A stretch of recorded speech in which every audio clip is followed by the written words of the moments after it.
কত লোক নিয়ে একসঙ্গে চায়ের টেবিলে চা খাইলাম, গল্পের টেবিলে গল্প করলাম। বাজারে যাইয়া দেখি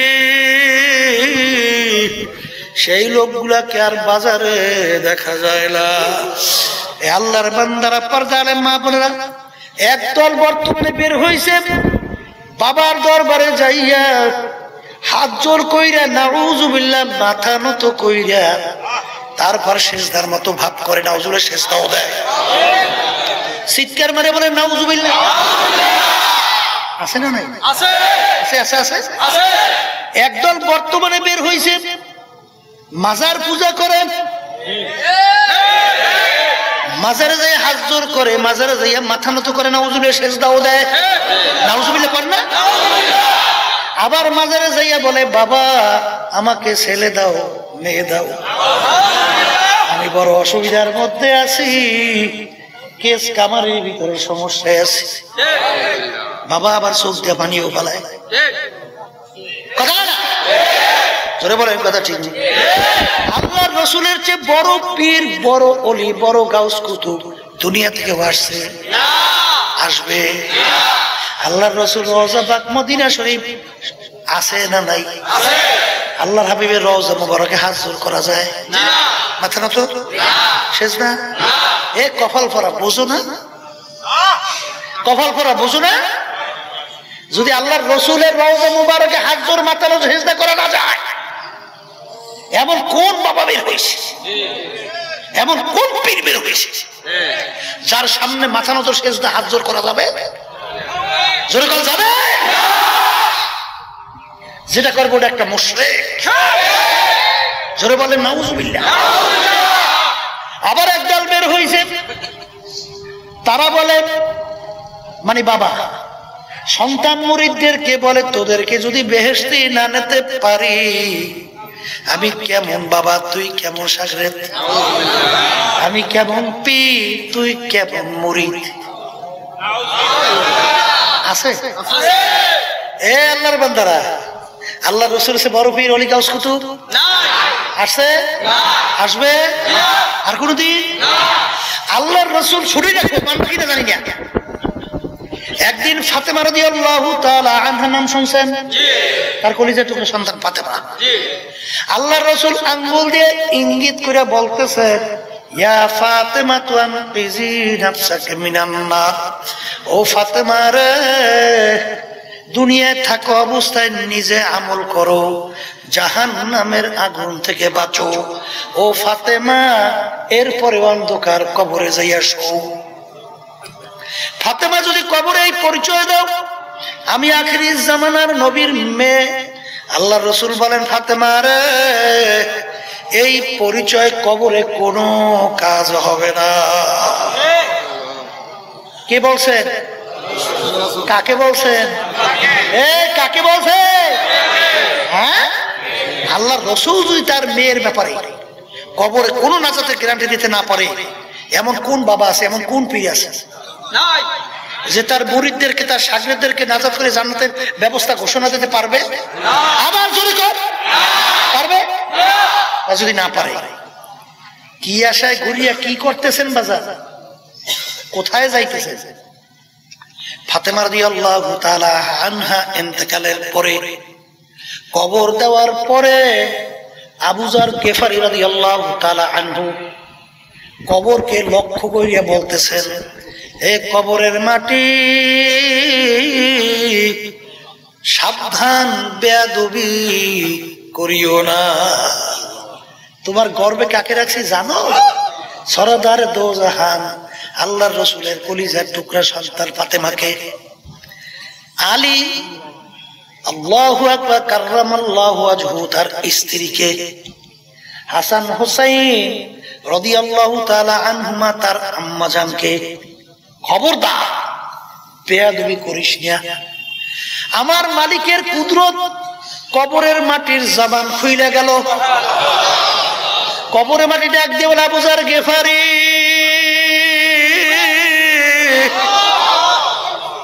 আমার কাছে কার মেয়ে, কার মা, কার স্ত্রী, কোন বংশের লোক, ধনী না গরিব, সুন্দর না কালো, বংশ ভালো না নিচু, এই পরিচয় আমার কাছে কোনো কাজ হবে না। ভালো আমল নিয়ে যদি আমার গর্বে আসে ভালো ব্যবহার পাবে, খারাপ আমল নিয়ে যদি আমার গর্বে আসে আমি কবরের মাটি দুই পাশ থেকে এমন ভাবে চাপ মারব, এক পাজরে হাত দিয়ে অন্য পাজরে মিশিয়ে দেব, আমার কাছে কোনো খাতির হবে না। এ কবরের যাত্রীরা, এ আমার ধনী বাবারা, যারা বিভিন্ন দলের পিছনে পড়ছি, বাজান কবরে কোনো দলের পরিচয় চলবে? আমি সরমনের মুরিদ, একটু জোর করি কম, হ্যাঁ? আমি আট্টশীল লোক, মাঝবান্ডা, সুরেশ্বর, রাজারবাগ, দেওয়ানবাগ, চন্দ্রপাড়া, তাহলে আওয়ামী লীগের লোক। কয় কি ক্ষমতায় সব অস্থির, কথা বোঝেন নাই? এই পরিচয় কবরে চলবে না, ফেরেশতারা আওয়ামী লীগের পরিচয় ডরাইবে না, কি কথা কই? হ্যাঁ, কোনো ডর পর নাই, আওয়ামী লীগের পরিচয় চলে না, তাহলে বিএনপি, জাতীয় পার্টি, কোন পরিচয় কবরে নেই, কোন পরিচয় নাই। কবরে প্রশ্ন কয়টা? এই জোরে কও, জোরে কও। এক নম্বর প্রশ্ন মান রব্বুকা, দুই নম্বর প্রশ্ন আমা দীনুকা, তিন নম্বর প্রশ্ন আমার নবিয়ুকা। এই তিন প্রশ্নের ভিতরে পাইছেন তুমি সরমনাইর কিনা?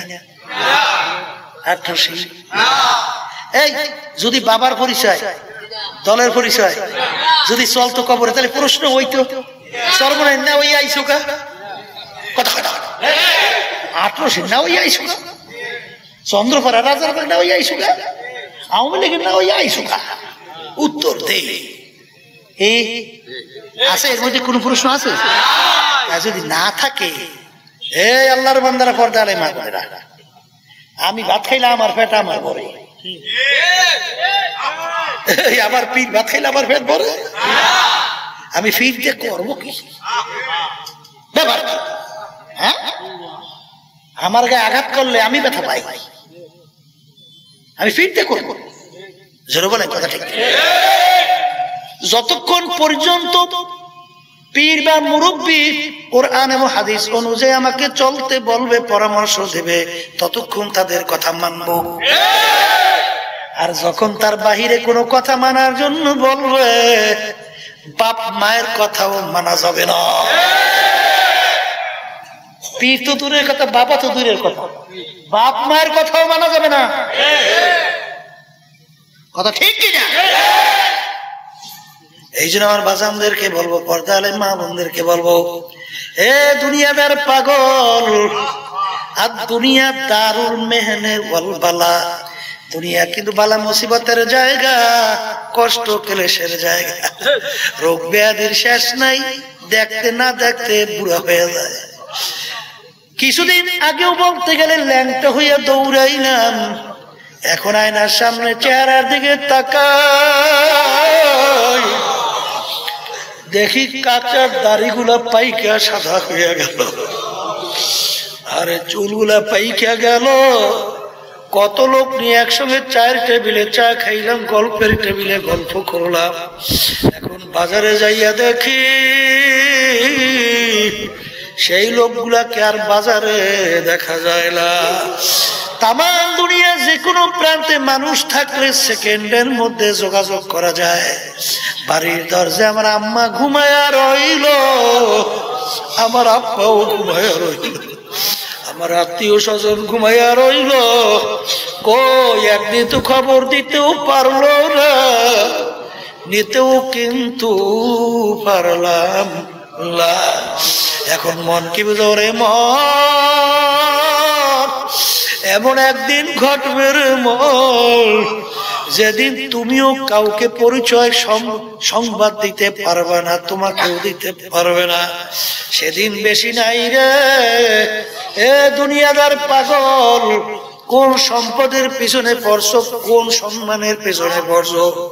কিছুদিন আগে একটা খবর বিভিন্ন জায়গায় ভাইরাল হলো, এক ব্যাংকার মারা যাওয়ার পরে তার দুই ছেলে ওই ব্যাংকারের লাশ নিয়ে বাজান গাড়ির গ্যারেজের ভিতরে ফেলাইয়া রাখছে। দুই ছেলের সম্পদ নিয়ে মারামারি কাটাকাটি ঝগড়ায় লিপ্ত হয়ে গেল। ওদিকে বাপের লাশ পইলা ওঠে, দাপন কাপড়ের কোনো খবর নাই। এলাকার লোকজন চাঁদা ধইরা তারপর তার দাপন কাপনের ব্যবস্থা করল। কার জন্য সম্পদ রাইখা যায়, সন্তান যদি দিনদার না হয়, তোর কবরের পাশে যাইয়া সন্তানের দু চোখের পানি ছাইরা মাওলার দরবারে যাই একটু কাইন্দা বলবে, রব্বির হামহুমা কামা রব্বায়ানি সগীরা। মালিক তুমি আমার বাপ মাকে মাফ করো। এইটাও বুঝি তোর কিসমতে জড়বে না। এই জন্য আমার বাজানদেরকে বলবো, পর্দার আড়ালের মা বোনদেরকে বলবো, আমি আপনাদের জন্য দোয়া করি, আমিও আপনাদের কাছে দোয়া চাই। মালিক যেন আমাদের সবাইকে পুরাপুরি মুসলমান বানায়, আল্লাহর খাস বান্দা পর্দালে মা বোনদেরকে আল্লাহর খাস বান্দি বানাইয়া তারপর যেন কবরে ডাক দেয়। আল্লাহুম্মা আমিন। এই ঘরের মেয়ে লোকেরা হাত উঠা, গুনার কথা মনে করো, দুই চোখের পানি ফালাও, মাওলার দরবারে কান্দো আর মাপছা। যদি কান্না না আসে মন কি জ্বরে মন, একদিন এই ঘরের দরজা দিয়ে নতুন বউ হয়ে উঠছিল রে। কত মেয়ে লোকে শরবত খাওয়াইলো, কত মেয়ে লোকে বাতাস করলো।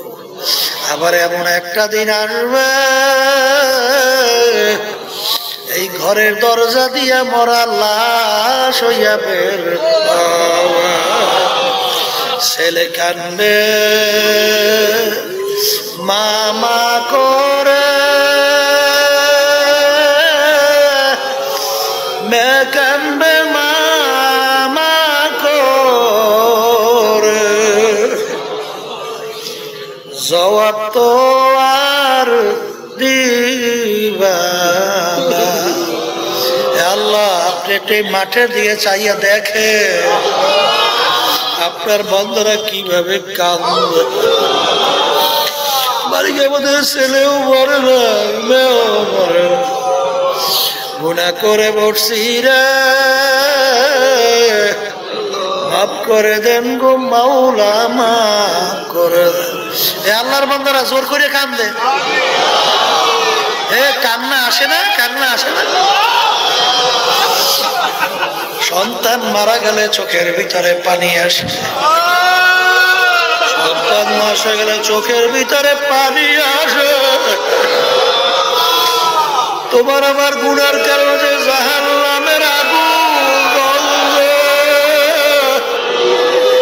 ওই জাহান্নামের আগুন চোখের পানি সারা টানলাবে। ও মুসাফির বান্দ গাঠুরে,